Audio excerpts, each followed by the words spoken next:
Iceland is a stable democracy with a high standard of living, and until recently, extremely low unemployment and government debt.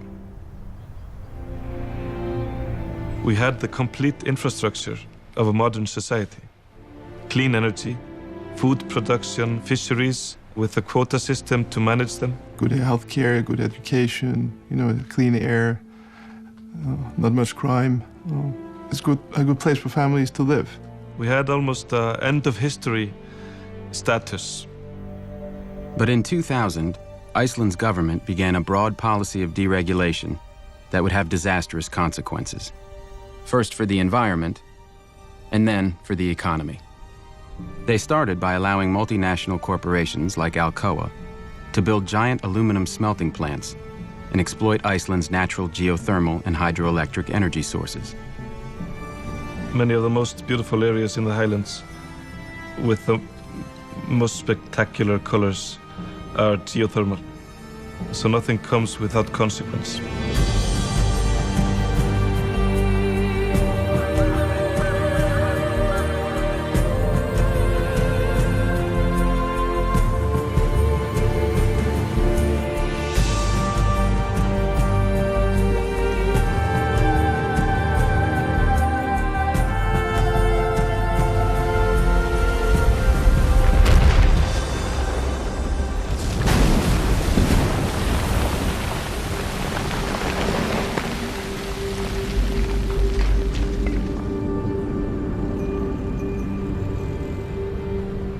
At the same time, the government privatized Iceland's 3 largest banks. The result was one of the purest experiments in financial deregulation ever conducted.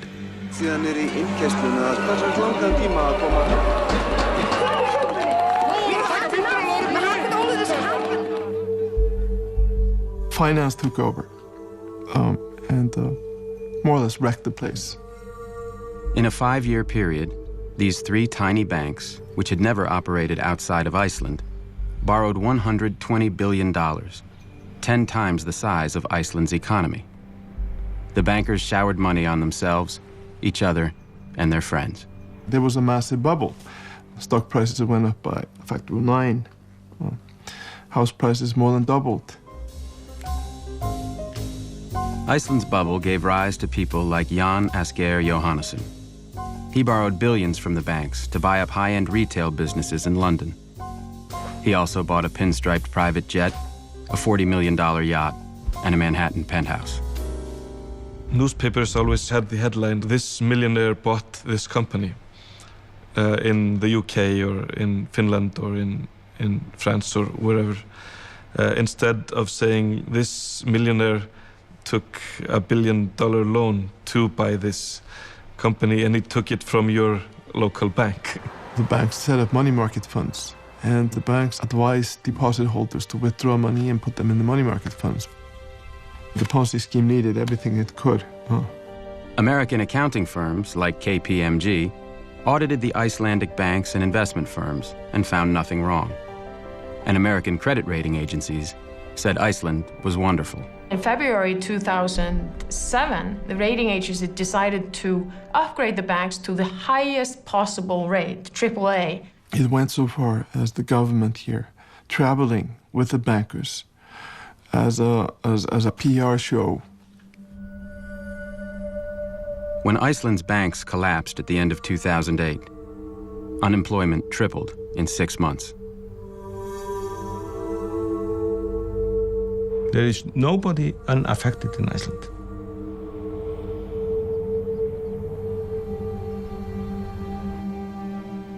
So a lot of people here lost their savings. Yes, that's the case. The government regulators who should have been protecting the citizens of Iceland had done nothing. You have 2 lawyers from the regulator going down to a bank to talk about some issue. When they approached the bank, they would see 19 SUVs outside outside the bank, right? So you enter the bank and you have the 19 lawyers sitting in front of you, right? Very, very well prepared, ready to kill any argument you make. And then if you do really well, they'll offer you a job, right? 1/3 of Iceland's financial regulators went to work for the banks. But this is a universal problem, huh? In New York, you have the same problem, right? What do you think of Wall Street incomes these days? Excessive. I've been told it's extremely difficult for the IMF to criticize the United States. I won't say that. They're amazed at how much cocaine these Wall Streeters can use and get up and go to work the next day. I didn't know what credit default swaps are. I'm a little bit old-fashioned.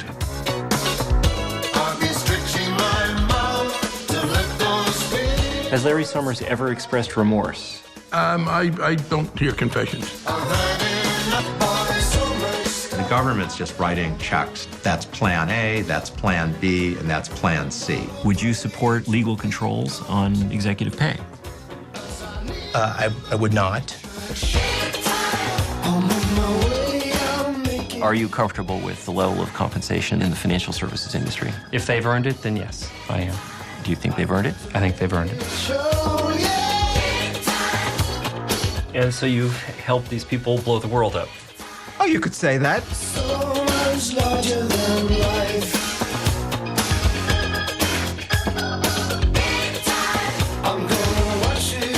They were having massive private gains at public loss.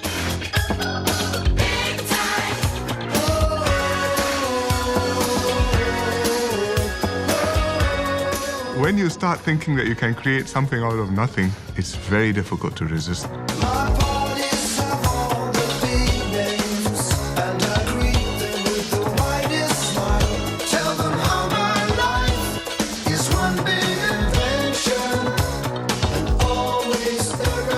I'm concerned that a lot of people want to go back to the old way, the way they were operating prior to the crisis.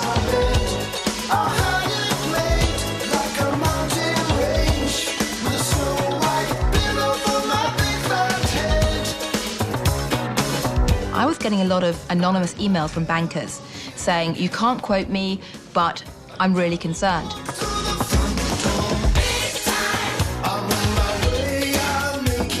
Why do you think there isn't a more systematic investigation being undertaken? Because then you'll find the culprits. Has any significant conflict of interest problem? Don't see that we do. The regulators didn't do their job. They had the power to do every case that I made when I was State Attorney General. They just didn't want it. Over the weekend, Lehman Brothers, one of the most venerable and biggest investment banks, was forced to declare itself bankrupt. Another, Merrill Lynch, was forced to sell itself. Today, crisis talks are underway. World financial markets are way down today following dramatic developments. 目前雷曼兄弟已经进入了破产清算程序。著名的会计事务所普华。Crise, panique. La presse française annonce clairement la couleur.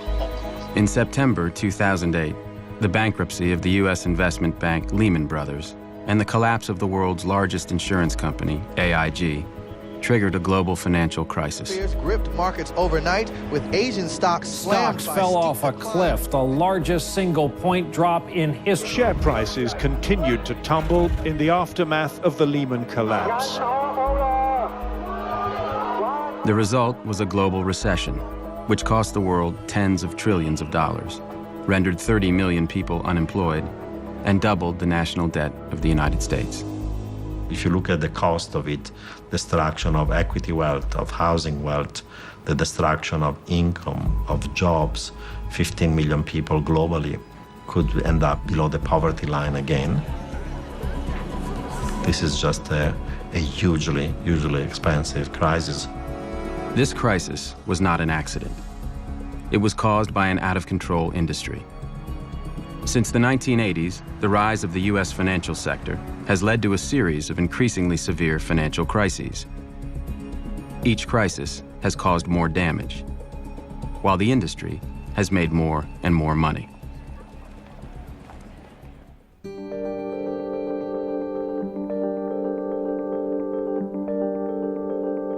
After the Great Depression, the United States had 40 years of economic growth without a single financial crisis.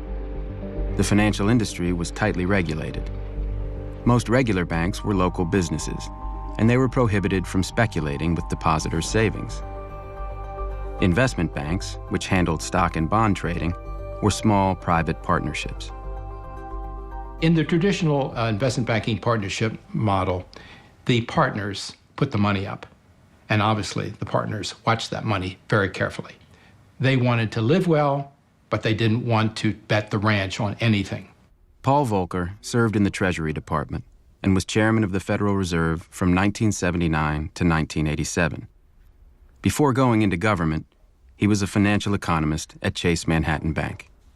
When I left Chase to go in the Treasury in 1969, I think my income was in the neighborhood of $45,000 a year. $45,000 a year. Morgan Stanley in 1972 had approximately 110 total personnel, one office, and capital of $12 million.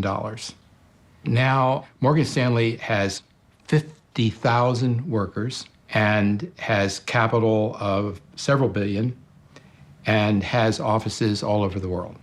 In the 1980s, the financial industry exploded. The investment banks went public, giving them huge amounts of stockholder money. People on Wall Street started getting rich. I had a friend who was a bond trader at Merrill Lynch in the 1970s. He had a job as a train conductor at night because he had 3 kids and couldn't support them on what a bond trader made. By 1986, he was making millions of dollars and thought it was because he was smart.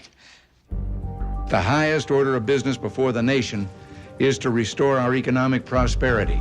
In 1981, President Ronald Reagan chose as Treasury Secretary the CEO of the investment bank Merrill Lynch, Donald Regan. Wall Street and the president do see eye to eye. I've talked to many leaders of Wall Street. They all say we're behind the president 100%. The Reagan administration, supported by economists and financial lobbyists, started a 30-year period of financial deregulation. In 1982, the Reagan administration deregulated savings and loan companies, allowing them to make risky investments with their depositors' money. By the end of the decade, hundreds of savings and loan companies had failed. This crisis cost taxpayers $124 billion and cost many people their life savings. It may be the biggest bank heist in our history. Thousands of savings and loan executives went to jail for looting their companies. One of the most extreme cases was Charles Keating. Mr. Keating, you got a word? In 1985, when federal regulators began investigating him, Keating hired an economist named Alan Greenspan. In this letter to regulators, Greenspan praised Keating's sound business plans and expertise and said he saw no risk in allowing Keating to invest his customers' money. Keating reportedly paid Greenspan $40,000. Charles Keating went to prison shortly afterwards. As for Alan Greenspan, President Reagan appointed him chairman of America's central bank, the Federal Reserve. Greenspan was reappointed by Presidents Clinton and George W. Bush. During the Clinton administration, deregulation continued under Greenspan, and Treasury Secretaries Robert Rubin, the former CEO of the investment bank Goldman Sachs, and Larry Summers, a Harvard economics professor. The financial sector, Wall Street, being powerful, having lobbies, having lots of money, step by step captured the political system, both on the Democratic and the Republican side. By the late 1990s, the financial sector had consolidated into a few gigantic firms, each of them so large that their failure could threaten the whole system. And the Clinton administration helped them grow even larger. In 1998, Citicorp and Travelers merged to form Citigroup, the largest financial services company in the world. The merger violated the Glass-Steagall Act, a law passed after the Great Depression, which prevented banks with consumer deposits from engaging in risky investment banking activities. It was illegal to acquire Travelers. Greenspan said nothing. The Federal Reserve gave him an exemption for a year, and then they got the law passed. In 1999, at the urging of Summers and Rubin, Congress passed the Graham-Leach-Bliley Act, known to some as the Citigroup Relief Act. It overturned Glass-Steagall and cleared the way for future mergers.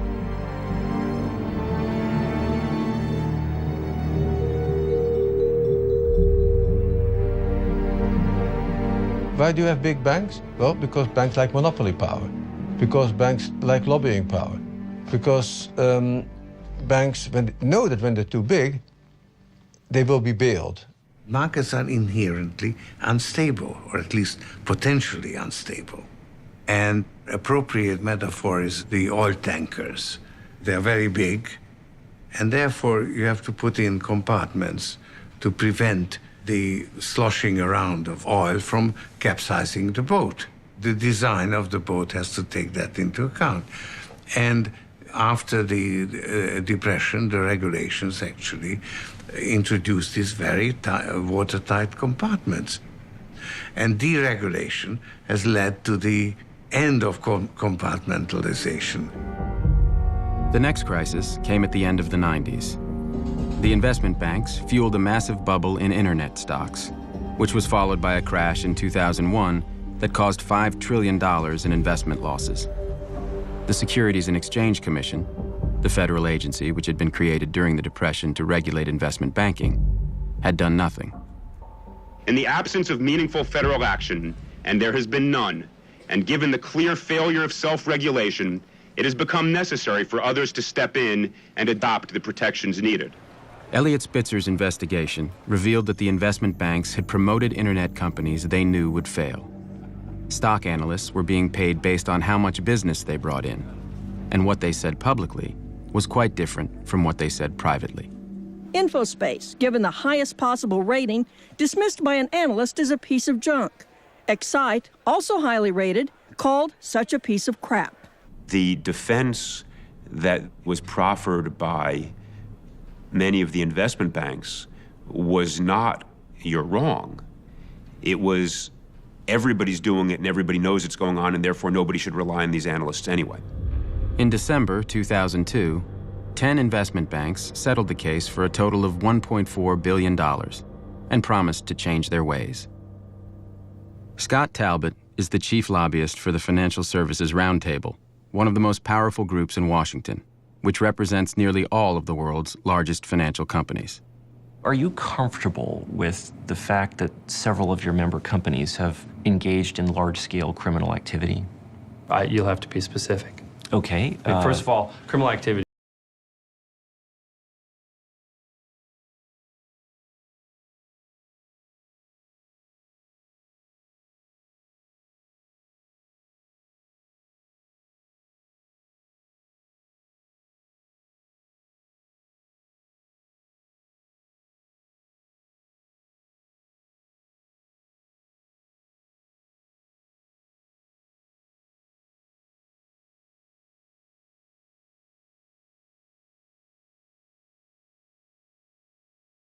For Iran's nuclear program, and for the Aerospace Industries Organization of Iran, which builds ballistic missiles. Any information that would identify it as Iranian would be removed. The bank was fined $536 million. Citibank helped funnel $100 million of drug money out of Mexico. Did you comment that she should, quote, lose any documents connected with the account? I said that in a kidding manner. It was at the early stages of this. I did not mean it seriously. Between 1998 and 2003, Fannie Mae overstated its earnings by more than $10 billion. These accounting standards are highly complex and require determinations over which experts often disagree. CEO Franklin Raines, who used to be President Clinton's budget director, received over $52 million in bonuses. When UBS was caught helping wealthy Americans evade taxes, they refused to cooperate with the U.S. government. Would you be willing to supply the names? If there's a treaty framework... No treaty framework. You've agreed to participate.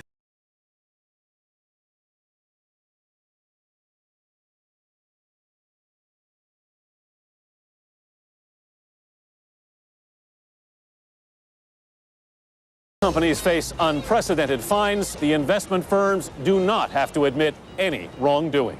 When you're this large and you're dealing with this many products and this many customers, mistakes happen. the financial services industry seems to have a level of criminality that is, somewhat distinctive. When was the last time that Cisco or Intel or Google or Apple or IBM, I totally agree with you about high-tech versus financial services, but high-tech... So how come? High-tech is a fundamentally creative business where the value generation and the income derives from actually creating something new and different. Beginning in the 1990s, deregulation and advances in technology led to an explosion of complex financial products called derivatives. Economists and bankers claimed they made markets safer, but instead, they made them unstable. Since the end of the Cold War, a lot of former physicists, mathematicians decided to apply their skills not on Cold War technology, but on financial markets. And together with investment bankers and hedge funds. Creating different weapons. Absolutely. As Warren Buffett said, weapons of mass destruction. Regulators, politicians, and business people did not take seriously the threat of financial innovation on the stability of the financial system. Using derivatives, bankers could gamble on virtually anything. They could bet on the rise or fall of oil prices, the bankruptcy of a company, even the weather.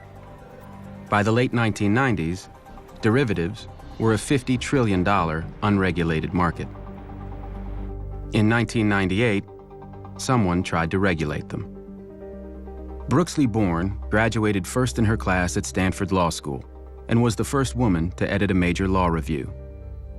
After running the derivatives practice at Arnold & Porter, Born was appointed by President Clinton to chair the Commodity Futures Trading Commission, which oversaw the derivatives market. Brooksley Born asked me if I would come work with her. We decided that this was a serious, potentially destabilizing market. In May of 1998, the CFTC issued a proposal to regulate derivatives. Clinton's Treasury Department had an immediate response. I happened to go into Brooksley's office, and she was just putting down the receiver on her telephone, and the blood had drained from her face. And she looked at me and said, "That was Larry Summers. He had 13 bankers in his office." He conveyed it in a very bullying fashion, sort of directing her to stop. The banks were now heavily reliant for earnings on these types of activities. And that led to a titanic battle to prevent this set of instruments from being regulated. Shortly after the phone call from Summers, Greenspan, Rubin, and SEC Chairman Arthur Levitt issued a joint statement condemning Born and recommending legislation to keep derivatives unregulated. Regulation of derivatives transactions that are privately negotiated by professionals is unnecessary. She was overruled, unfortunately, first by the Clinton administration and then by the Congress. In 2000, Senator Phil Gramm took a major role in getting a bill passed that pretty much exempted derivatives from regulation. They are unifying markets, they're reducing regulatory burden. I believe that we need to do it.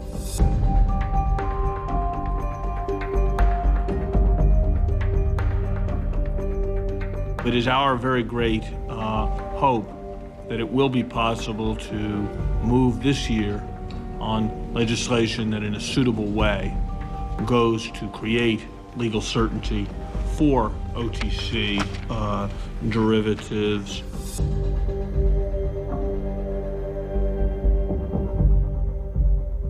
I wish to associate myself with all of the remarks of Secretary Summers. In December of 2000, Congress passed the Commodity Futures Modernization Act. Written with the help of financial industry lobbyists, it banned the regulation of derivatives. Once that was done, it was off to the races. And the use of derivatives and financial innovation exploded dramatically after 2000. So help me God. So help me God. By the time George W. Bush took office in 2001, the U.S. financial sector was vastly more profitable, concentrated, and powerful than ever before. Dominating this industry were 5 investment banks, 2 financial conglomerates, 3 securities insurance companies, and 3 rating agencies. And linking them all together was the securitization food chain, a new system which connected trillions of dollars in mortgages and other loans with investors all over the world. 30 years ago, if you went to get a loan for a home, the person lending you the money expected you to pay him or her back. You got a loan from a lender who wanted you to pay him back. We've since developed securitization, whereby the people who make the loan are no longer at risk if there's a failure to repay. In the old system, when a homeowner paid their mortgage every month, the money went to their local lender. And since mortgages took decades to repay, lenders were careful. In the new system, lenders sold the mortgages to investment banks. The investment banks combined thousands of mortgages and other loans, including car loans, student loans, and credit card debt, to create complex derivatives called collateralized debt obligations, or CDOs. The investment banks then sold the CDOs to investors. Now, when homeowners paid their mortgages, the money went to investors all over the world. The investment banks paid rating agencies to evaluate the CDOs, and many of them were given a AAA rating, which is the highest possible investment grade. This made CDOs popular with retirement funds, which could only purchase highly rated securities. This system was a ticking time bomb. Lenders didn't care anymore about whether a borrower could repay, so they started making riskier loans. The investment banks didn't care either. The more CDOs they sold, the higher their profits. And the rating agencies, which were paid by the investment banks, had no liability if their ratings of CDOs proved wrong. You weren't going to be on the hook, and there weren't regulatory constraints. So it was a green light to just pump out more and more and more loans. Between 2000 and 2003, the number of mortgage loans made each year nearly quadrupled. Everybody in this securitization food chain from the very beginning until the end, they didn't care about the quality of the mortgage. They were caring about maximizing the volume and getting a fee out of it. In the early 2000s, there was a huge increase in the riskiest loans, called subprime. But when thousands of subprime loans were combined to create CDOs, many of them still received AAA ratings. Now, it would have been possible to create derivative products that don't have these risks, that carry the equivalent of deductibles, where there are limits on the risks that can be taken on and so forth. They didn't do that, did they? They didn't do that, and in retrospect, they should have done. So did these guys know that they were doing something dangerous? I think they did.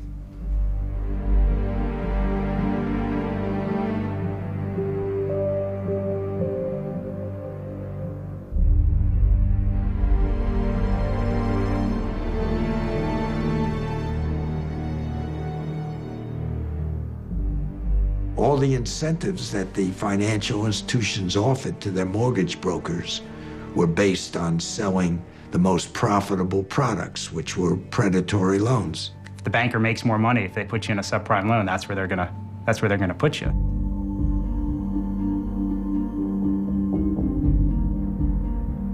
Suddenly, hundreds of billions of dollars a year were flowing through the securitization chain. Since anyone could get a mortgage, home purchases and housing prices skyrocketed.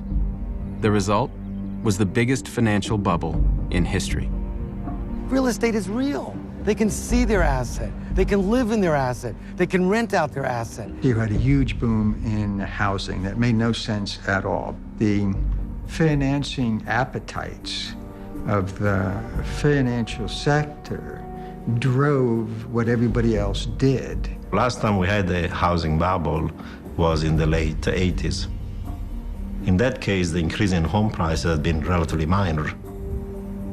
That housing bubble led to a relatively severe recession.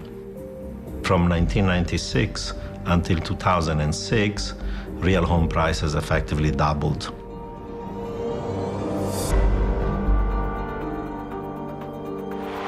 At $500 a ticket, they've come to hear how to buy their very own piece of the American dream.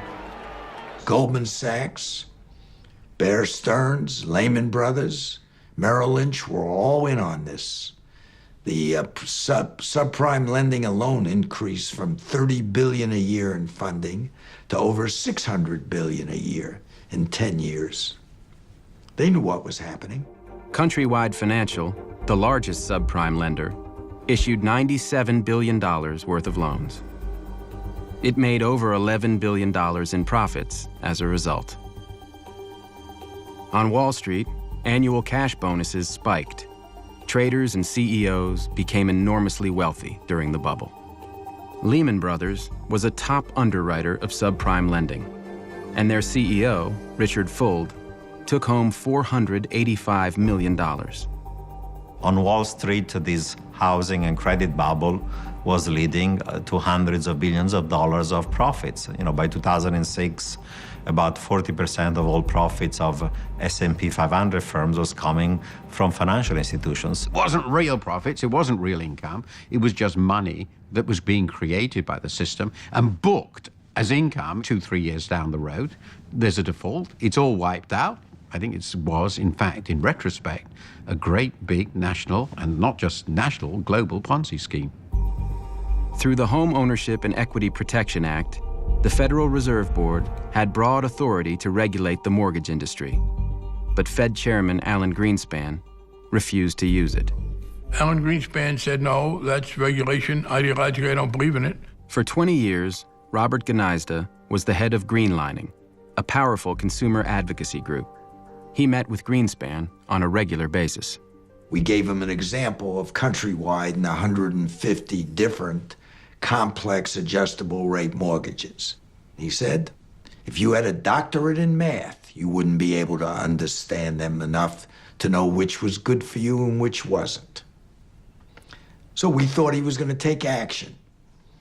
But as the conversation continued, it was clear he was stuck with his ideology. We met again with Greenspan in 2005. Often we met with him twice a year, and never less than once a year. And he wouldn't change his mind.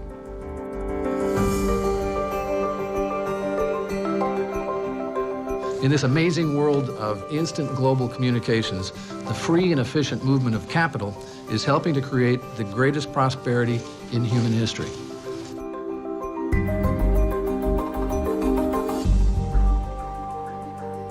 $146 people were cut from the enforcement division of the SEC. Is that what you also testified to? Yes. Yeah, I think there has been a systematic gutting, or whatever you want to call it, of the agency and its capability through cutting back a staff. The SEC Office of Risk Management was reduced to a staff, did you say, of one? Yeah, when that gentleman would go home at night, he could turn the lights out. During the bubble, the investment banks were borrowing heavily to buy more loans and create more CDOs. The ratio between borrowed money and the bank's own money was called leverage. The more the banks borrowed, the higher their leverage. In 2004, Henry Paulson, the CEO of Goldman Sachs, helped lobby the Securities and Exchange Commission to relax limits on leverage, allowing the banks to sharply increase their borrowing. The SEC somehow decided to let investment banks gamble a lot more. That was nuts. I don't know why they did that, but they did that.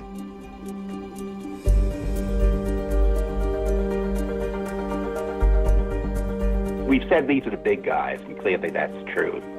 But that means if anything goes wrong, it's going to be an awfully big mess. At these levels, you obviously are dealing with the most highly sophisticated financial institutions. These are the firms that do most of the derivative activity in the United States. We talked to some of them as to what their comfort level was. The firms actually thought that the number was appropriate. The commissioners vote to adopt the rule amendments and new rules as recommended by the staff. Yes. Yes. We do indeed. Unanimous, and we are adjourned. The degree of leverage in the financial system became absolutely frightening. Investment banks leveraging up to the level of 33 to 1, which means that a tiny 3% decrease in the value of their asset base would leave them insolvent. There was another ticking time bomb in the financial system. AIG, the world's largest insurance company, was selling huge quantities of derivatives called credit default swaps. For investors who owned CDOs, credit default swaps worked like an insurance policy. An investor who purchased a credit default swap paid AIG a quarterly premium.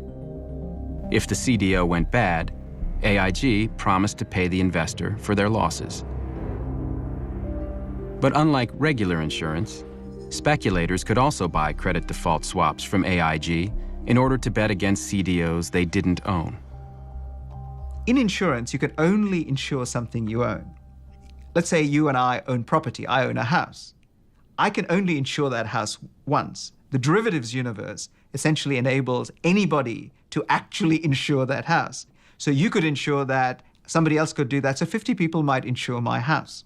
So what happens is, if my house burns down, now the number of losses in the system becomes proportionately larger. Since credit default swaps were unregulated, AIG didn't have to put aside any money to cover potential losses. Instead, AIG paid its employees huge cash bonuses as soon as contracts were signed. But if the CDOs later went bad, AIG would be on the hook. People were essentially being rewarded for taking massive risks in good times that generate short-term revenues and profits and therefore bonuses. But that's going to lead to the firm to be bankrupt over time. That's a totally distorted system of compensation. AIG's financial products division in London issued $500 billion worth of credit default swaps during the bubble, many of them for CDOs backed by subprime mortgages. The 400 employees at AIG FP made $3.5 billion between 2000 and 2007. Joseph Cassano, the head of AIG FP, personally made $315 million. It's hard for us, without being flippant, to even see a scenario within any kind of realm of reason that would see us losing $1 in any of those transactions. In 2007, AIG's auditors raised warnings. One of them, Joseph St. Denis, resigned in protest after Cassano repeatedly blocked him from investigating AIG FP's accounting. Let me tell you one person that didn't get a bonus while everybody else was getting bonuses. That was St. Denis, Mr. St. Denis, who tried to alert the two of you to the fact that you were running into big problems. He quit in frustration, and he didn't get a bonus. In 2005, Raghuram Rajan, then the chief economist of the International Monetary Fund, delivered a paper at the annual Jackson Hole Symposium, the most elite banking conference in the world. Who was in the audience? It was, I guess, the central bankers of the world, ranging from Mr. Greenspan himself, Ben Bernanke, Larry Summers was there, Tim Geithner was there. The title of the paper was essentially, "Is Financial Development Making the World Riskier?" And the conclusion was, it is. Rajan's paper focused on incentive structures that generated huge cash bonuses based on short-term profits, but which imposed no penalties for later losses. Rajan argued that these incentives encouraged bankers to take risks that might eventually destroy their own firms, or even the entire financial system. It's very easy to generate performance by taking on more risk. And so what you need to do is compensate for risk-adjusted performance. And that's where all the bodies are buried. Rajan, hit the nail on the head. What he particularly said was, you guys have claimed you found a way to make more profits with less risk. I say you found a way to make more profits with more risk, and there's a big difference. Summers was vocal.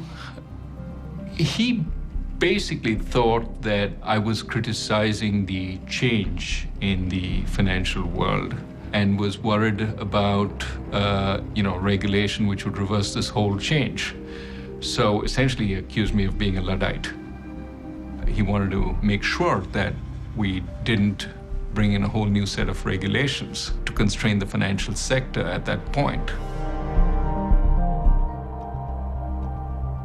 you're going to make an extra $2 million a year or $10 million a year for putting your financial institution at risk. Someone else pays the bill. You don't pay the bill.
Are justified?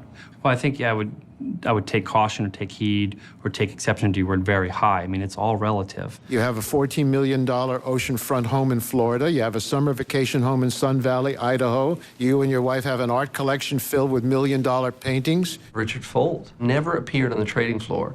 There were art advisors up there all the time. You know, he had his own private elevator. He went out of his way to be disconnected. I mean, his elevator, they hired technicians to program it, you know, so that his driver would call in the morning and a security guard would hold it. There's only like a 2 or 3 second window where he actually has to see people, and he hops into this elevator and goes straight to 31. Lehman owned a bunch of corporate jets. Do you know about this? Yes. How many were there? Well, there were 6, including the 767s. He also had a helicopter. I see. Isn't that kind of a lot of planes to have for? We're dealing with type A personalities, and type A personalities know everything in the world. Banking became a pissing contest. No, mine's bigger than yours, that kind of stuff. It was all men that ran it, incidentally. $50 billion deals were not large enough, so we do $100 billion deals. These people are risk takers, they're impulsive.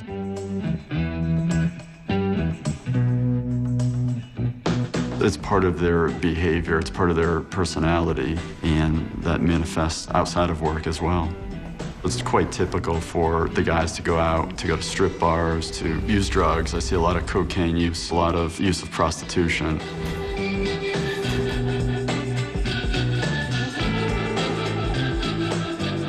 Recently, neuroscientists have done experiments where they've taken individuals and put them into an MRI machine, and they have them play a game where the prize is money.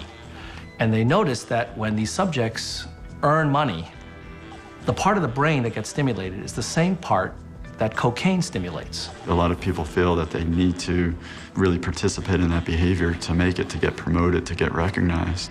According to a Bloomberg article, business entertainment represents 5% of revenue for New York derivatives brokers and often includes strip clubs, prostitution, and drugs. A New York broker filed a lawsuit in 2007 against his firm, alleging he was required to retain prostitutes to entertain traders. There's just a blatant disregard for the impact that their actions might have on society, on family. They have no problem using a prostitute and going home to their wife.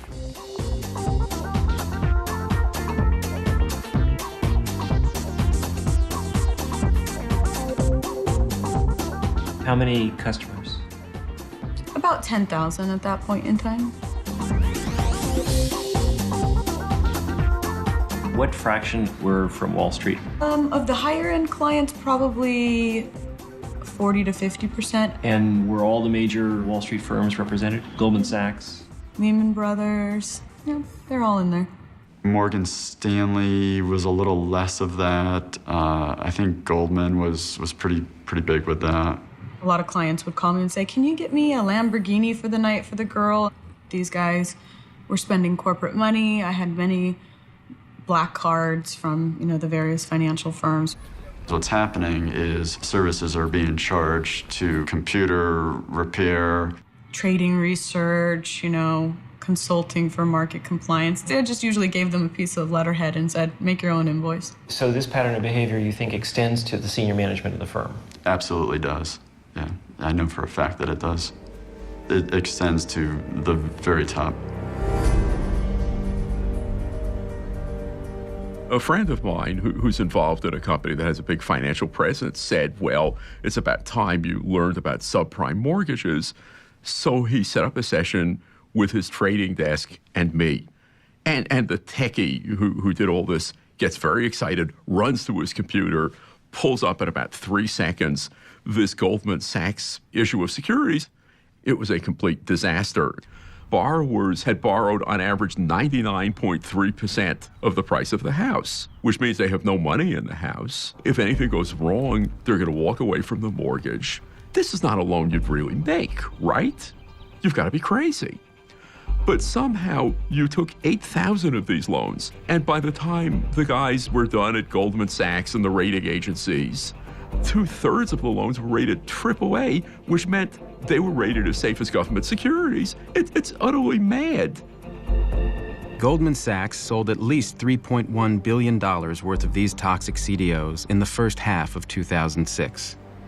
The CEO of Goldman Sachs at this time was Henry Paulson, the highest paid CEO on Wall Street. Good morning, welcome to the White House. I'm pleased to announce that I will nominate Henry Paulson to be the Secretary of the Treasury. He has a lifetime of business experience. He has an intimate knowledge of financial markets. He's earned a reputation for candor and integrity. You might think it would be hard for Paulson to adjust to a meager government salary. But taking the job as Treasury Secretary was the best financial decision of his life. Paulson had to sell his $485 million of Goldman stock when he went to work for the government. But because of a law passed by the first President Bush, he didn't have to pay any taxes on it. It saved him $50 million.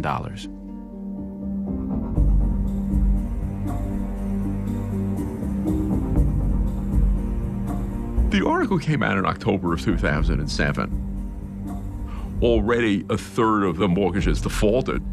Now, most of them are gone. One group that had purchased these now worthless securities was the Public Employees Retirement System of Mississippi, which provides monthly benefits to over 80,000 retirees. They lost millions of dollars and are now suing Goldman Sachs.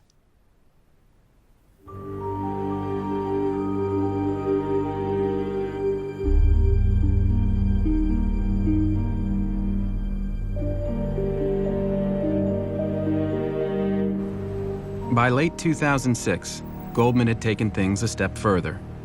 It didn't just sell toxic CDOs. It started actively betting against them at the same time it was telling customers that they were high-quality investments.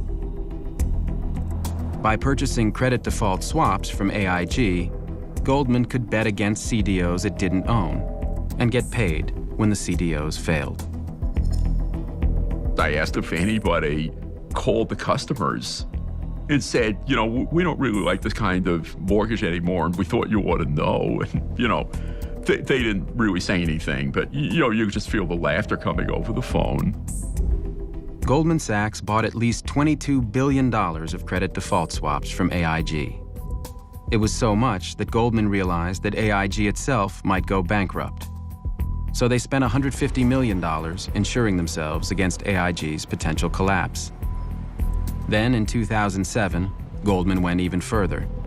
They started selling CDOs specifically designed so that the more money their customers lost, the more money Goldman Sachs made.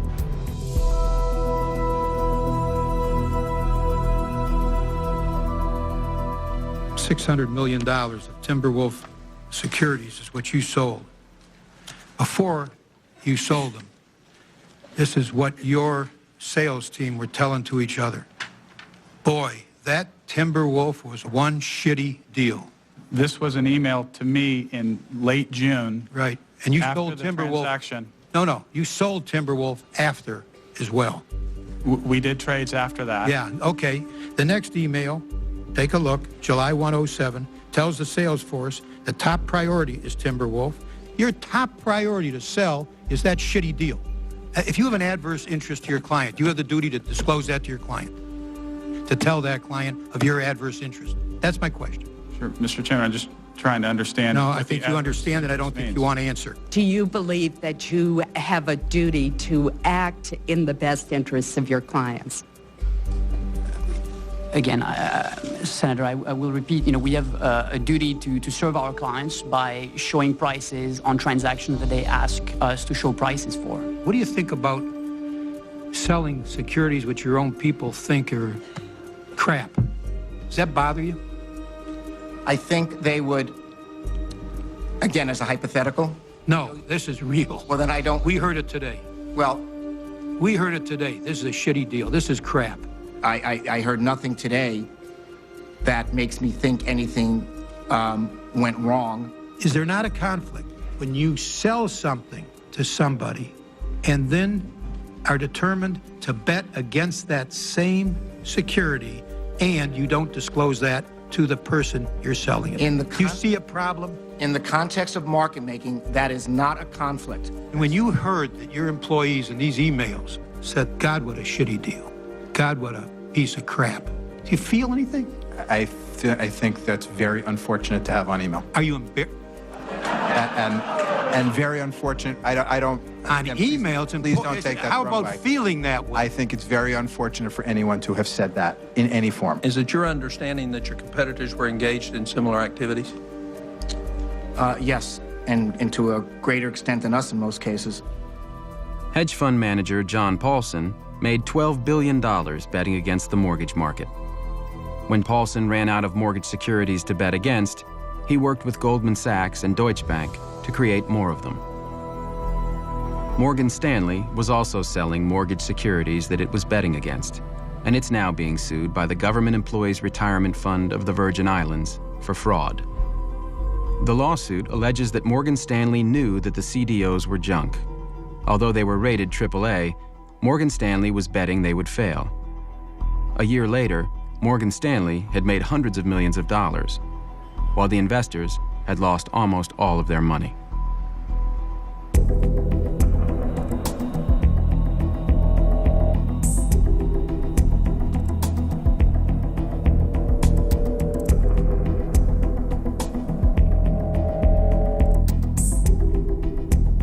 You would have thought that pension funds would have said, those are subprime. Why am I buying them? And they had these guys at Moody's and Standard & Poor's who said that's a AAA. None of these securities got issued without the imprimatur, the good housekeeping seal of approval of the rating agencies. The three rating agencies, Moody's, S&P, and Fitch, made billions of dollars giving high ratings to risky securities. Moody's, the largest rating agency, quadrupled its profits between 2000 and 2007. Moody's and S&P get compensated based on putting out ratings reports, and the more structured securities they gave a AAA rating to, the higher their earnings were going to be for the quarter. Imagine if you went to the New York Times and you said, look, if you write a positive story, I'll pay you $500,000. But if you don't, I'll give you nothing. The rating agencies could have stopped the party and said, we're sorry, we're going to tighten our standards. And immediately cut off a lot of the flow of funding to risky borrowers. AAA rated instruments mushroomed from just a handful to thousands and thousands. Hundreds of billions of dollars were being rated, and per year. Per year, oh yeah. I've now testified before both houses of Congress on the credit rating agency issue, and both times they trot out very prominent First Amendment lawyers and argue that when we say something is rated AAA, that is merely our opinion. You shouldn't rely on it. S&P's ratings express our opinion. Our ratings are our opinions. They're opinions. Opinions, and they are just opinions. I think we are emphasizing the fact that our ratings are our opinions.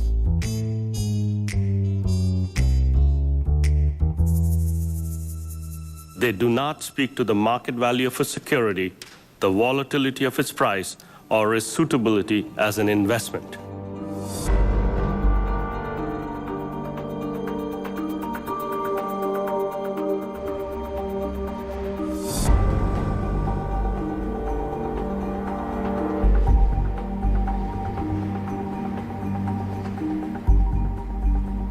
we have so many economists coming on our air and saying, oh, this is a bubble and it's going to burst and this is going to be a real issue for the economy. Some say it could even cause a recession at some point. What is the worst case scenario if, in fact, we were to see prices come down substantially across the country? Well, I guess I don't buy your premise. It's a pretty unlikely possibility. We've never had a decline in house prices on a nationwide basis. Ben Bernanke became chairman of the Federal Reserve Board in February 2006, the top year for subprime lending. But despite numerous warnings, Bernanke and the Federal Reserve Board did nothing.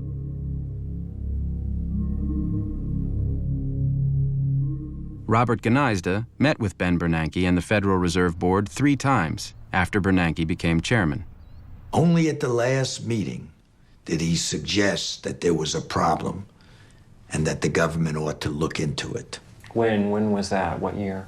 It's 2009, March 11th in D.C. This year? This year we met, yes. And so for the 2 previous years you met him, even in 2008? Yes. One of the 6 Federal Reserve Board governors serving under Bernanke was Frederick Mishkin, who was appointed by President Bush in 2006. Did you participate in these semi-annual meetings that Robert Gneizda and Greenlining had with the Federal Reserve Board? Yes, I did. I was actually on the committee that was involved with that, the Consumer and Community Affairs Committee.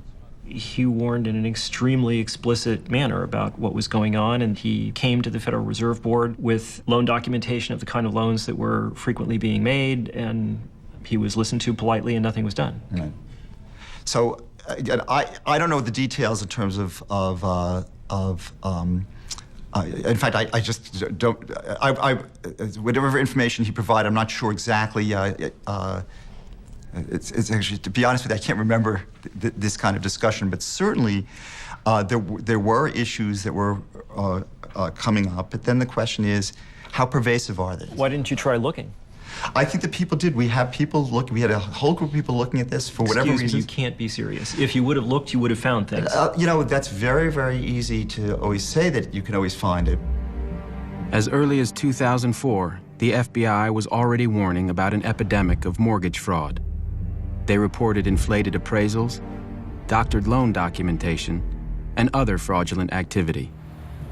In 2005, the IMF's chief economist, Raghuram Rajan, warned that dangerous incentives could lead to a crisis. Then came Nouriel Roubini's warnings in 2006, Alan Sloan's articles in Fortune magazine and the Washington Post in 2007, and repeated warnings from the IMF. I say that on behalf of the institution, the crisis which is in front of us is a huge crisis. Who did you talk to? The government, Treasury, Fed, everybody. In May of 2007, hedge fund manager Bill Ackman circulated a presentation called Who's Holding the Bag, which described how the bubble would unravel.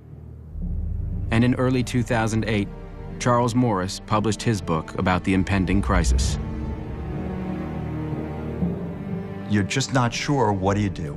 And you might have some suspicions that underwriting standards are being weakened, but then the question is, should you do anything about it? By 2008, home foreclosures were skyrocketing, and the securitization food chain imploded. Lenders could no longer sell their loans to the investment banks, and as the loans went bad, dozens of lenders failed. Chuck Prince of Citibank famously said that we have to dance until the music stops. Actually, the music had stopped already when he said that. The market for CDOs collapsed, leaving the investment banks holding hundreds of billions of dollars in loans, CDOs, and real estate they couldn't sell. When the crisis started, both the Bush administration and the Federal Reserve were totally behind the curve. They did not understand the extent of it. At what point do you remember thinking for the first time, this is dangerous, this is bad? I remember very well I think it was a G7 meeting of February 2008, and I remember discussing the issue with Hank Paulson, and I clearly remember telling Hank, we are watching this tsunami coming, and you just proposing that we ask which swimming costume we're going to put on. What was his response? What was his feeling? things are pretty much under control. Yes, we are looking at this situation carefully, and yeah, it's under control. We're going to keep growing, okay? And obviously, I'll say it, if you're growing, you're not in recession, right? I mean, we all know that.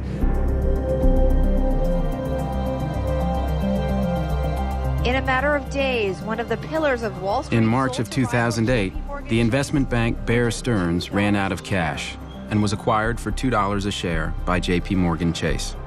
The deal was backed by $30 billion in emergency guarantees from the Federal Reserve. That was the time when the administration could have come in and put in place, various kinds of measures that would have reduced system risk. The information I'm receiving from some entities is the end is not here, that there are other shoes to fall.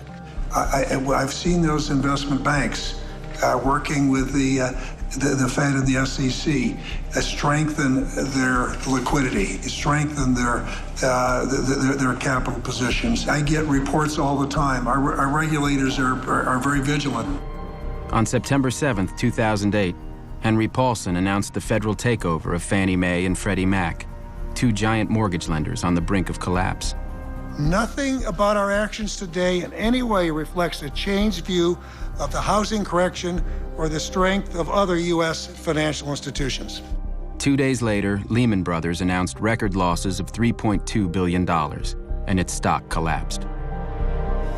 The effects of Lehman and AIG in September still came as a surprise. I mean, this is even after July and Fannie and Freddie. So clearly there was stuff that as of September, major stuff that nobody knew about.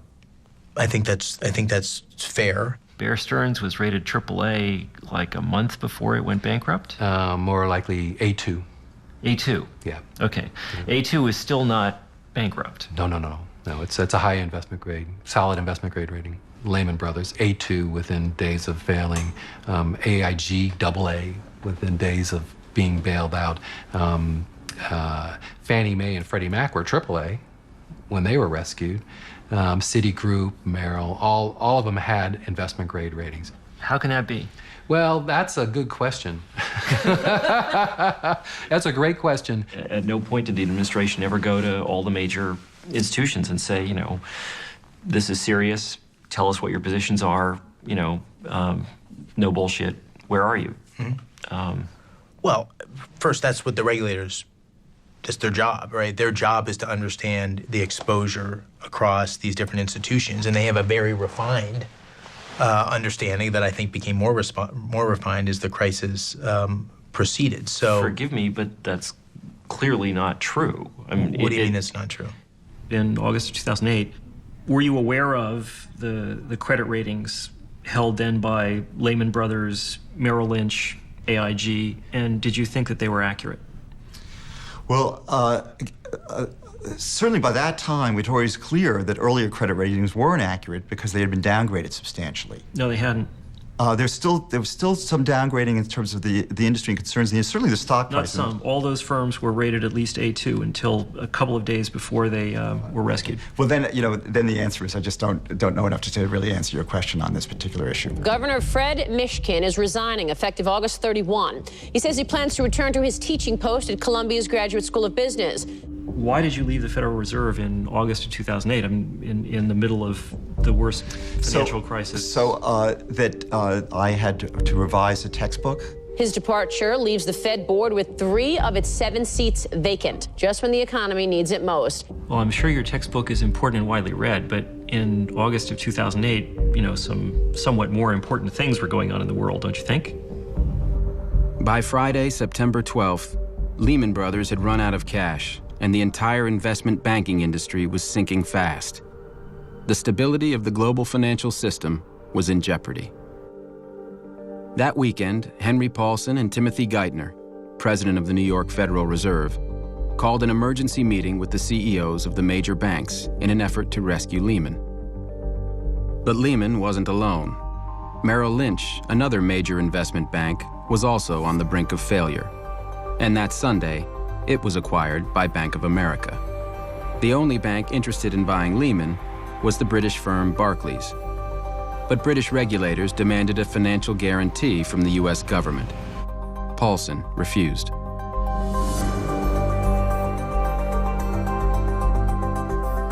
We all jumped into a yellow cab and went down to the Federal Reserve Bank. They wanted the bankruptcy case commenced before midnight of September 14. We kept pressing that this would be a terrible event. And at some point, I used the word Armageddon, and they fully considered the consequences of what they were proposing. The effect on the market would be extraordinary. You said this? Yes. They just said they had considered all of the comments that we had made, and they were still of the belief that in order to calm the markets and move forward, it was necessary for Lehman to go into bankruptcy. Calm the markets? Yes. When were you first told that Lehman, in fact, was going to go bankrupt? After the fact. After the fact? Mm-hmm. Wow, okay. And what was your reaction when you learned of it? Holy cow. Paulson and Bernanke had not consulted with other governments and didn't understand the consequences of foreign bankruptcy laws. At Lehman Brothers London continued to empty their Under desks. British law, Lehman's London office had to be closed immediately. All transactions came to a halt, and there are thousands and thousands and thousands of transactions. The hedge funds who had had assets with Lehman in London discovered overnight, to their complete horror, that they couldn't get those assets back. One of the points of the hub failed, and that had huge knock-on effects around the system. The oldest money market fund in the nation wrote off roughly $750 million in bad debt issued by the now bankrupt Lehman Brothers. Lehman's failure also caused a collapse in the commercial paper market, which many companies depend on to pay for operating expenses such as payroll. That means maybe they have to lay off employees. They can't buy parts. It stops business in its tracks. Suddenly, people stood and said, listen, what can we believe in? There's nothing we can trust anymore. That same week, AIG owed $13 billion to holders of credit default swaps, and it didn't have the money. AIG was another hub. If AIG had stopped, all planes may have to be, stop flying. On September 17th, AIG is taken over by the government. And one day later, Paulson and Bernanke asked Congress for $700 billion to bail out the banks. We're coming together. They warned that the alternative would be a catastrophic financial collapse. It was scary, the entire system froze up. Every part of the financial system, every part of the credit system, nobody could borrow money. There was like a cardiac arrest of the global financial system. I'm playing the hand that was dealt me. A lot of what I'm dealing with, I'm dealing with the consequences of things that were done often many years ago. Secretary Paulson spoke throughout the fall and all the potential root causes of this, and there are plenty. He called him. So I'm not sure. You're not being serious about that, are you? I am being serious. What would you have expected? What were you looking for that you didn't see? He was the senior advocate for prohibiting the regulation of credit default swaps and also lifting the leverage limits on the investment banks. So again, he mentioned those things? I never heard him mention those things. Could we turn this off for a second?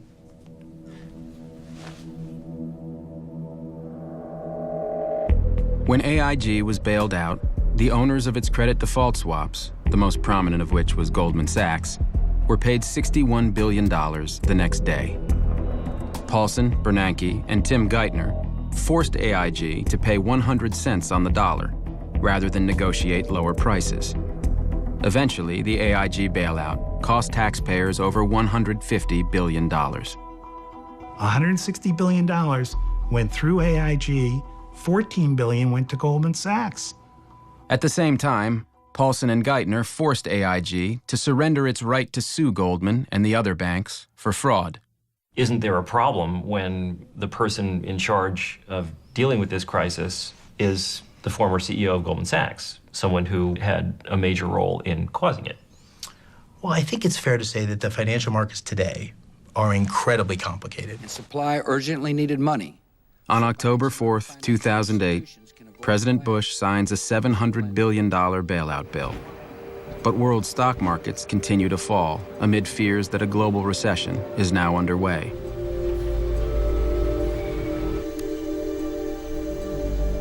The bailout legislation does nothing to stem the tide of layoffs and foreclosures. Unemployment in the United States and Europe quickly rises to 10%. The recession accelerates and spreads globally. I began to get really scared because I hadn't foreseen the whole world going down at the same rate at the same time. By December of 2008, General Motors and Chrysler are facing bankruptcy. And as U.S. consumers cut back on spending, Chinese manufacturers see sales plummet.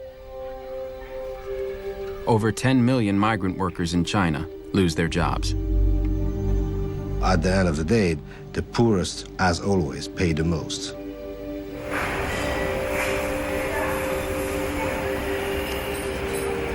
Here you can earn a lot of money, like 70, 80 US dollar per month. As a farmer in the countryside, you cannot earn so much money. The workers, they just wire the salary to the hometown to give them family. The crisis started in America. We all know it will be coming to China. Some factories try to cut off some workers. And some people get poor because they lose their job. The lives get harder.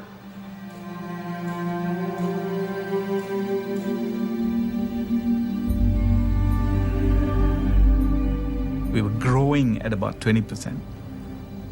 It was a super year. And then we suddenly went to -9 this quarter. Exports collapsed, and we're talking like 30%. So we just took a hit, fell off a cliff, boom. Even as the crisis unfolded, we didn't know how wide it was going to spread or how severe it was going to be. And we were still hoping that there would be some way for us to have a shelter and be less battered by the storm. But it's not possible. It's a very globalized world. The economies are all linked together.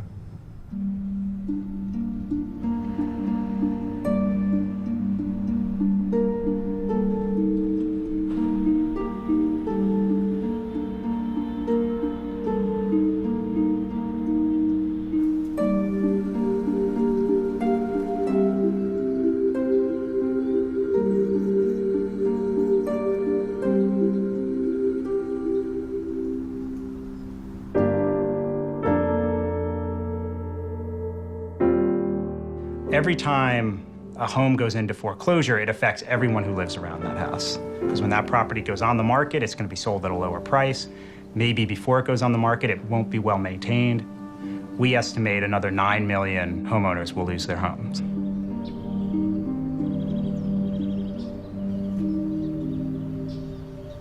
Salimos un fin de semana a mirar qué casas estaban de venta.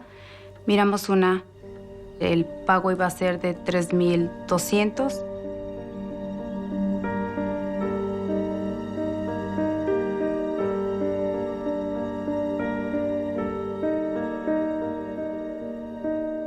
Muy bonita la casa, el pago bajo, todo era...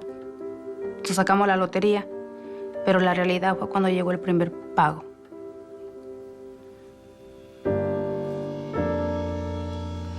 Y yo en lo personal me sentía muy mal con mi esposo. Porque trabaja demasiado y tenemos 3 hijos.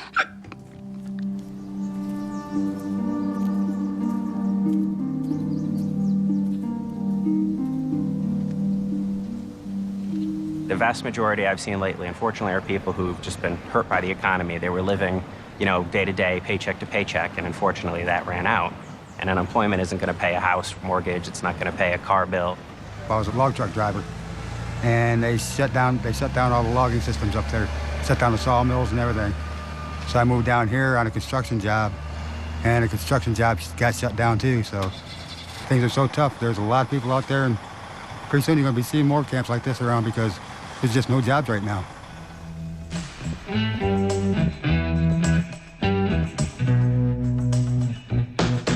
When the company did well, we did well.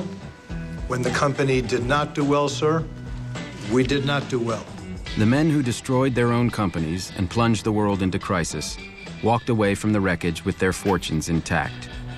The top 5 executives at Lehman Brothers made over $1 billion between 2000 and 2007. And when the firm went bankrupt, they got to keep all the money. The system worked. It doesn't make any sense for us to make a loan that's going to fail because we lose. They lose, the borrower loses, the community loses, and we lose. Countrywide CEO Angelo Mozillo made $470 million between 2003 and 2008. $140 million came from dumping his Countrywide stock in the 12 months before the company collapsed. Ultimately, I hold the board accountable when a business fails, because the board is responsible for hiring and firing the CEO and overseeing big strategic decisions. The problem with board composition in America is the way boards are elected. You know, the boards are pretty much, in many cases, picked by the CEO. The board of directors and the compensation committees are the two bodies best situated to determine the pay packages for executives. How do you think they've done over the past 10 years? Well, I think that if you look at those, I would give about a B. Because A B? A B, yes. Not an F? Not an F, not an F. Stan O'Neill, the CEO of Merrill Lynch, received $90 million in 2006 and 2007 alone. After driving his firm into the ground, Merrill Lynch's board of directors allowed him to resign, and he collected $161 million in severance. Instead of being fired, Stan O'Neill is allowed to resign and takes away $151 million. That's a decision that that board of directors made at that point. And what grade do you give that decision? That's a tougher one. I don't know if I would give that one a B as well. O'Neill's successor, John Thain, was paid $87 million in 2007. And in December of 2008, 2 months after Merrill was bailed out by U.S. taxpayers, Thain and Merrill's board handed out billions in bonuses. In March of 2008, AIG's Financial Products Division lost $11 billion. Instead of being fired, Joseph Cassano, the head of AIG FP, was kept on as a consultant for $1 million a month. And you want to make sure that the key players and the key employees within AIG FP, we retain that intellectual knowledge. I attended a very interesting dinner organized by Hank Paulson a little more than 1 year ago. With some officials and a couple of CEOs from the biggest banks in the US. And surprisingly enough, all these gentlemen were arguing we were too greedy. So we have part of responsibility, fine. And then they were turning to the Treasurer, to the Secretary of the Treasury, and say, you should regulate more because we're too greedy. We can't avoid it. The only way to avoid this is to have more regulation. I have spoken to many bankers about this question, including very senior ones. And this is the first time that I've ever heard anybody say that they actually wanted their compensation to be regulated in any because way. it was at the moment where they were afraid. And after, when solution to the crisis began to appear, then probably they changed their mind. In the U.S., the banks are now bigger, more powerful, and more concentrated than ever before. There are fewer competitors. A lot of smaller banks have been taken over by big ones. JP Morgan today is even bigger than it was before. JP Morgan took over first Bear Stearns and then WaMu. Bank of America took over Countrywide and Merrill Lynch. Wells Fargo took over Wachovia. After the crisis, the financial industry, including the Financial Services Roundtable, worked harder than ever to fight reform. The financial sector employs 3,000 lobbyists, more than 5 for each member of Congress. Do you think the financial services industry has excessive political influence in the United States? No. I think that every person in the country is represented here in Washington. And you think that all segments of American society have equal and fair access to the system? You can walk into any hearing room that you would like. Yes, I do. One can walk into any hearing room. One cannot necessarily write the kind of lobbying checks that your industry writes or engage in the level of political contributions that your industry engages in. Between 1998 and 2008, the financial industry spent over $5 billion on lobbying and campaign contributions. And since the crisis, they're spending even more money. The financial industry also exerts its influence in a more subtle way, one that most Americans don't know about. It has corrupted the study of economics itself. Deregulation had a tremendous financial and intellectual support because people argued it for their own benefit. The economics profession was the main source of that illusion. Since the 1980s, academic economists have been major advocates of deregulation and played powerful roles in shaping U.S. government policy. Very few of these economic experts warned about the crisis. And even after the crisis, many of them opposed reform. The guys who taught these things tended to get paid a lot of money being consultants. Business school professors don't live on a faculty salary. They do very, very well. Over the last decade, the financial services industry has made about $5 billion worth of political contributions in the United States. It's kind of a lot of money. That doesn't bother you? No. Martin Feldstein is a professor at Harvard and one of the world's most prominent economists. As President Reagan's chief economic advisor, he was a major architect of deregulation. And from 1988 until 2009, he was on the board of directors of both AIG and AIG Financial Products, which paid him millions of dollars. You have any regrets about having been on AIG's board? I have no comments. No, I have no regrets about being on AIG's board. None? That I can say, absolutely not. Absolutely not. Okay. You have any regrets about AIG's decisions? I cannot say anything more about AIG. I've taught at Northwestern and Chicago, Harvard, and Columbia. Glenn Hubbard is the dean of Columbia Business School and was the chairman of the Council of Economic Advisors under George W. Bush. Do you think the financial services industry has too much political power in the United States?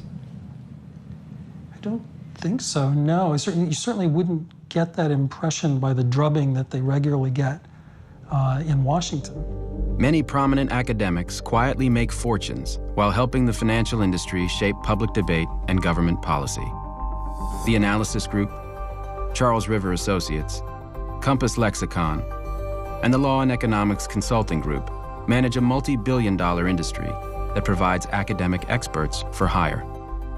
Two bankers who used these services were Ralph Ciaffi and Matthew Tannen, Bear Stearns hedge fund managers prosecuted for securities fraud.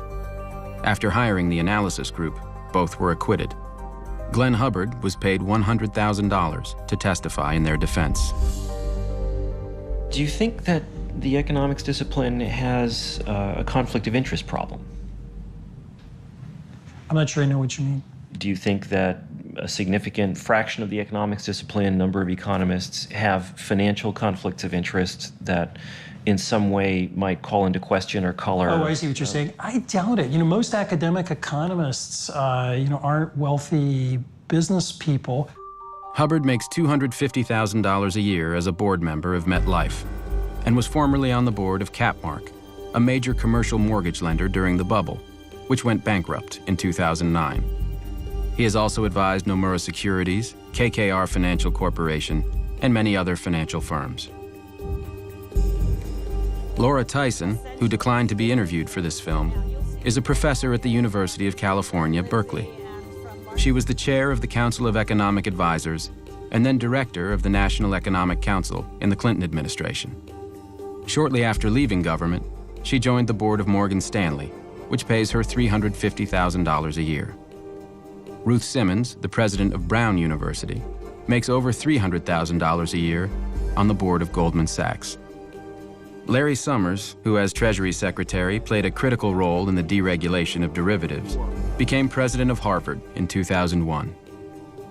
While at Harvard, he made millions consulting to hedge funds and millions more in speaking fees, much of it from investment banks. According to his federal disclosure report, Summers' net worth is between $16.5 million and $39.5 million. Frederick Mishkin, who returned to Columbia Business School after leaving the Federal Reserve, reported on his federal disclosure report that his net worth was between $6 million and $17 million. In 2006, you co-authored a study of Iceland's financial system. Right. Iceland is also an advanced country with excellent institutions, low corruption, rule of law. The economy has already adjusted to financial liberalization, while prudential regulation supervision is generally quite strong. Yeah, and that was the mistake. That turns out that that the prudential regulation and supervision was not strong in Iceland, and particularly during this period. So what led you to think that it was? I think that you're going with the information you had, and generally the view was that Iceland had very good institutions. It was a very advanced country. Who told you that? What kind of research did you do? You talk to people. You have faith in the central bank, which actually did fall down on the job. Clearly, Why do you have faith in a central bank? Well, that faith because you go with the information you have. How much were you paid to write it? I was paid. I think the number was. It's public information.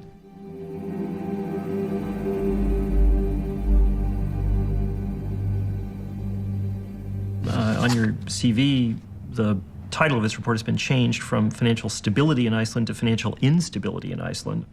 Oh, well, I don't know. Whatever it is the thing. If it's a typo, there's a typo. I think what should be publicly available is whenever anybody does research on a topic that they disclose if they have any financial conflict with that research. But if I recall, there is no policy to that effect. I can't imagine anybody not doing that. In terms of putting it in a paper, there would be significant professional sanction for failure to do that. I didn't see any place in the study where you indicated that you had been paid by the Icelandic Chamber of Commerce to produce it.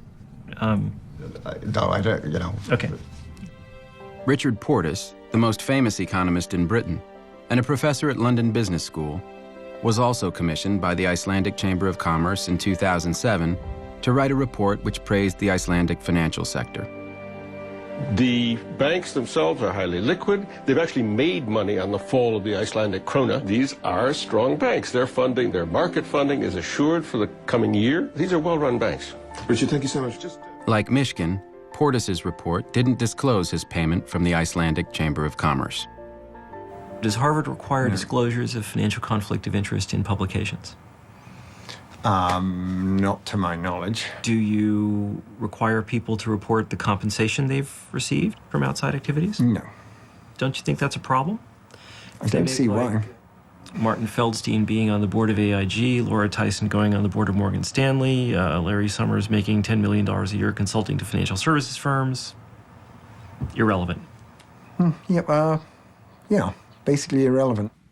You've written a very large number of articles about a very wide array of subjects. You never saw fit to investigate the risks of unregulated credit default swaps? I never did. Same question with regard to executive compensation, the regulation of corporate governance, the effect of political contributions. I don't know that I would have anything to add to those discussions. I'm looking at your resume now. It looks to me as if the majority of your outside activities are consulting and directorship arrangements with the financial services industry. Would you not agree with that characterization? No, to my knowledge, I don't think my consulting clients are even on my CV, so no. Who are your consulting clients? I don't believe I have to discuss that with you. Okay. In fact, you have a few more minutes and interview's over. Do you consult for any financial services firms? The answer is I do. But I do not want to go into details about that. Do they include other financial services firms? Possibly. You don't remember? This isn't a deposition, sir. I was polite enough to give you time. Foolishly, I now see, but you have 3 more minutes. Give it your best shot. In 2004, at the height of the bubble, Glenn Hubbard co-authored a widely read paper with William C. Dudley, the chief economist of Goldman Sachs. In the paper, Hubbard praised credit derivatives and the securitization chain, stating that they had improved allocation of capital and were enhancing financial stability. He cited reduced volatility in the economy and stated that recessions had become less frequent and milder. Credit derivatives were protecting banks against losses and helping to distribute risk. A medical researcher writes an article saying, to treat this disease, you should prescribe this drug. Turns out doctor makes 80% of personal income from manufacture of this drug. Does not bother you. I think it's certainly important to disclose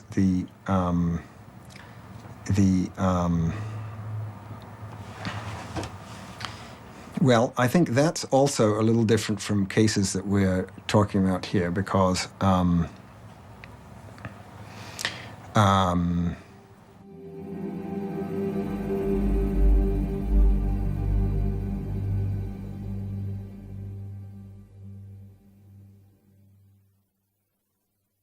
So what do you think this says about the economics discipline?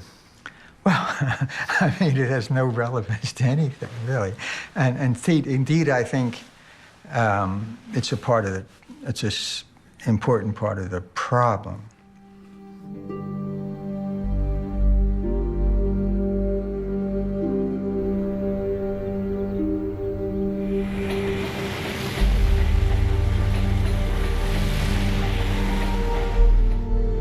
The rising power of the U.S. financial sector was part of a wider change in America. Since the 1980s, the United States has become a more unequal society, and its economic dominance has declined. Companies like General Motors, Chrysler, and U.S. Steel, formerly the core of the U.S. economy, were poorly managed and falling behind their foreign competitors. And as countries like China opened their economies, American companies sent jobs overseas to save money. For many, many years, the 660 million people in the developed world were effectively sheltered from all of this additional labor that existed on the planet. Suddenly, the bamboo curtain and the iron curtain are lifted, and you have 2.5 billion additional people. American factory workers were laid off by the tens of thousands. Our manufacturing base was destroyed literally over the course of a few years. As manufacturing declined, other industries rose. The United States leads the world in information technology, where high-paying jobs are easy to find. But those jobs require an education. And for average Americans, college is increasingly out of reach. While top private universities like Harvard have billions of dollars in their endowments, funding for public universities is shrinking, and tuition is rising. Tuition for California's public universities rose from $650 in the 1970s to over $10,000 in 2010. Increasingly, the most important determinant of whether Americans go to college is whether they can find the money to pay for it.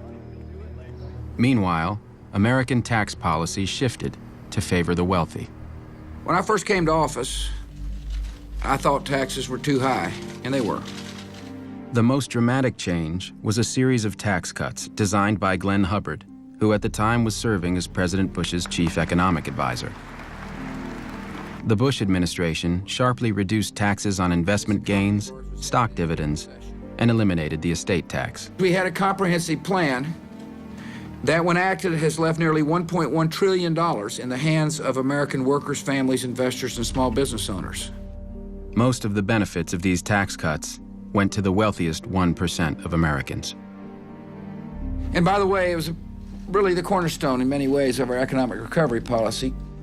Inequality of wealth in the United States is now higher than in any other developed country.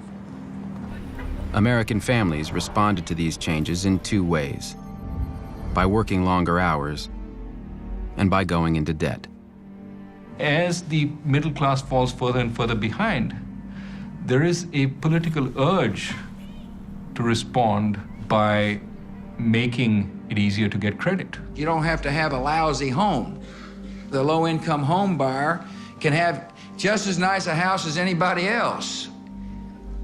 American families borrowed to finance their homes, their cars, their health care, and their children's educations. People in the bottom 90% lost ground between 1980 and 2007. It all went to the top 1%. For the first time in history, average Americans have less education and are less prosperous than their parents. The era of greed and irresponsibility on Wall Street and in Washington has led us to a financial crisis as serious as any that we faced since the Great Depression. When the financial crisis struck just before the 2008 election, Barack Obama pointed to Wall Street greed and regulatory failures as examples of the need for change in America. A lack of oversight in Washington and on Wall Street is exactly what got us into this mess. After taking office, President Obama spoke of the need to reform the financial industry. We want a systemic risk regulator, increased capital requirements. We need a consumer financial protection agency. We need to change Wall Street's culture. But when finally enacted in mid-2010, the administration's financial reforms were weak, and in some critical areas, including the rating agencies, lobbying, and compensation, nothing significant was even proposed. Addressing Obama and, quote, regulatory reform, my response, if it was one word, would be, ha. There's very little reform. How come? It's a Wall Street government. Obama chose Timothy Geithner as Treasury Secretary. Geithner was the president of the New York Federal Reserve during the crisis, and one of the key players in the decision to pay Goldman Sachs 100 cents on the dollar for its bets against mortgages. When Tim Geithner was testifying to be confirmed as Treasury Secretary, he said, "I have never been a regulator." Now that said to me, he did not understand his job as president of the New York Fed. The new president of the New York Fed is William C. Dudley, the former chief economist of Goldman Sachs, whose paper with Glenn Hubbard praised derivatives. Geithner's chief of staff is Mark Patterson, a former lobbyist for Goldman. And one of the senior advisors is Louis Sachs, who oversaw Tricadia, a company heavily involved in betting against the mortgage securities it was selling. To head the Commodity Futures Trading Commission, Obama picked Gary Gensler, a former Goldman Sachs executive who had helped ban the regulation of derivatives. To run the Securities and Exchange Commission, Obama picked Mary Shapiro, the former CEO of FINRA, the investment banking industry's self-regulation body. Obama's chief of staff, Rahm Emanuel, made $320,000 serving on the board of Freddie Mac. Both Martin Feldstein and Laura Tyson are members of Obama's Economic Recovery Advisory Board. And Obama's chief economic advisor is Larry Summers. The most senior economic advisors are the very people who were there who built the structure. When it was clear that Summers and Geithner were going to play major roles as advisors first, I knew this was going to be status quo. The Obama administration resisted regulation of bank compensation, even as foreign leaders took action. I think the financial industry is a service industry. It should serve others before it serves itself. In September of 2009, Christine Lagarde and the finance ministers of Sweden, the Netherlands, Luxembourg, Italy, Spain, and Germany called for the G20 nations, including the United States, to impose strict regulations on bank compensation. And in July of 2010, the European Parliament enacted those very regulations. The Obama administration had no response. Their view is this is a temporary blip and things will go back to normal. And that is why I am reappointing him to another term as chairman of the Federal Reserve. Thank you so much. In 2009, Barack Obama reappointed Ben Bernanke. Thank you, Mr. President. As of mid-2010, not a single senior financial executive had been criminally prosecuted or even arrested. No special prosecutor had been appointed. Not a single financial firm had been prosecuted criminally for securities fraud or accounting fraud. The Obama administration has made no attempt to recover any of the compensation given to financial executives during the bubble. I certainly would think of criminal action against some of Countrywide's top leaders like Mazzillo. I'd certainly look at Bear Stearns, Goldman Sachs, and Lehman Brothers, and Merrill Lynch. For criminal prosecutions? Yes. Yes. In regard They'd be to... very hard to win. But I think they could do it if they got enough underlings to tell the truth. In an industry in which drug use, prostitution, and fraudulent billing of prostitutes as a business expense occur on an industrial scale, it wouldn't be hard to make people talk if you really wanted to. They gave me a plea bargain and I took it. They were not interested in any of my records. They weren't interested in anything. They were not interested in your records? That's correct. That's correct. There's a sensibility that you don't use people's personal vices in the context of Wall Street cases necessarily to get them to flip. I think maybe it's after the cataclysms that we've been through, maybe people will reevaluate that. I'm not the one to pass judgment on that right now.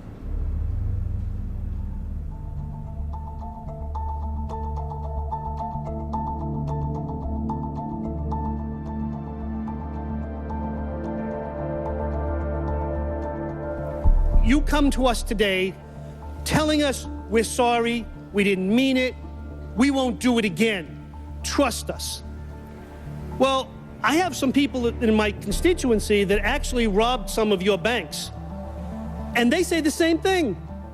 They're sorry, they didn't mean it, they won't do it again. In 2009, as unemployment hit its highest level in 17 years, Morgan Stanley paid its employees over $14 billion, and Goldman Sachs paid out over $16 billion.